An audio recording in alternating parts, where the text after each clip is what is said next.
ونصلي على رسوله الكريم। আমরা কোরআনে কারীমের সবক নেব। কোরআনে কারীমের কিছু হক আছে, এগুলো আমাদের জানা আবশ্যক। যেমন কোরআনের 1 নাম্বার হক হইল লা ইয়ামুসসুহু ইল্লাল মুতাহহারুন।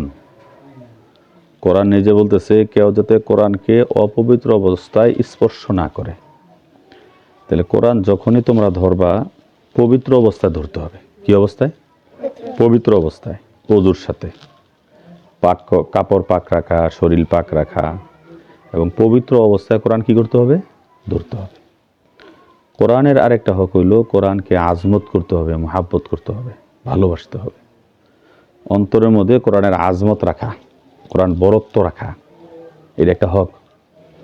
কোরআনের আরেকটা হক হলো কোরআনকে মহাব্বত করা, ভালোবাসা। এটা আল্লাহর কালাম, কালামুল্লাহ। কোরআন কার কালাম? আল্লাহর কালাম, আল্লাহর কথা। সেই হিসাবে কোরআনকে কি করতে হবে?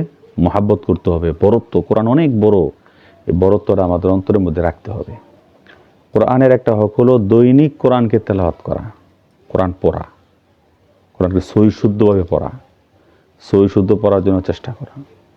কোরআনের একটা হক হলো কোরআনের মধ্যে যা আছে বুঝে আসুক বা না আসুক এর উপরে আমল করা। এর উপরে কি করা? চোখ বন্ধ করে এর উপরে আমল করা। বুঝতে পারছো কথাটা? তো মাশাআল্লাহ তোমরা এখন নাজারা সবক নিতেছ, খুব বেশি মেহনত করতে হবে। নাজারা যদি মজবুত হয় তাহলে হেফজখানায় গেলে হেফজ সহজ হবে। আর হাফেজ হওয়ার পর যদি আলেম হও তাহলে নূরুন আলা নূর, অনেক ভালো হবে। হাফেজ হওয়ার পর আলেম হইতে পারলে অনেক ভালো।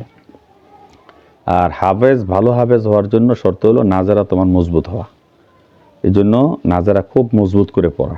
বুঝাচ্ছে কথাটা? সহি শুদ্ধভাবে পড়তে হবে, সহি শুদ্ধ। সিফাতের দিকে খেয়াল করা, মাখরাজের দিকে খেয়াল করা, মাখরাজ যেগুলো আছে গুন্না, সব দিকে খেয়াল করা, খুব সুন্দরভাবে ওস্তাদরা যেমনি মস্ক করায় মস্কর প্রতি লক্ষ্য রাখা সুন্দরভাবে কি করা? নাজারাটা পড়া। নাজারা যদি ভালো করে পড়ো তাহলে হেফজও তোমাদের ভালো হবে। আর ভালো হাফেজ হইতে পারলে, ভালো আলেম হইতে পারলে দুনিয়াও তোমাদের জন্য সহজ হবে, পরকালও তোমাদের জন্য কি হবে? এনাম, পুরস্কারের ব্যবস্থা রাখছে। এই জন্য কোরআনে কারীমকে যদি কেউ হাফেজ হয়, হেফজ করে, এটা তো তার মা বাবাকে নূরের তাজ পরিধান করানো হবে। কি পরিধান করাবে? নূরের তাজ। আর তোমাদেরকে যে আল্লাহ তাআলা কি উপহার দিবেন, কি কি নিয়ামত দিবেন, এগুলো তো বলে শেষ করা যাবে না। এই জন্য পাক্কা ইরাদা করা যে আমি কোরআনে কারীমের সবক নিতেছি, আমি হাফেজ হব, কোরআনের আলেম হব, কোরআনের মুফাসসির হব তো ইনশাআল্লাহ। আল্লাহ তাআলা সবাইকে কবুল করুক। কারণ আমি যা বলবো আমার সাথে পড়ো। নাহমাদুহু ওয়া নুসাল্লি আলা রাসূলিহিল কারীম রব্বিশ রাহলি সদরি ওয়া ইয়াসসিরলি আমরি ওয়াহলুল উকদাতাম মিন লিসানি ইয়াফকাহু قولي وبك نستعين يا مستعان ربي زدني علما ربي زدني عملا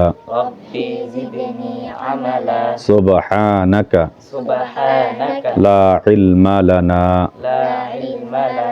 إلا ما علمتنا إنك أنت العليم الحكيم أعوذ بالله من الشيطان الرجيم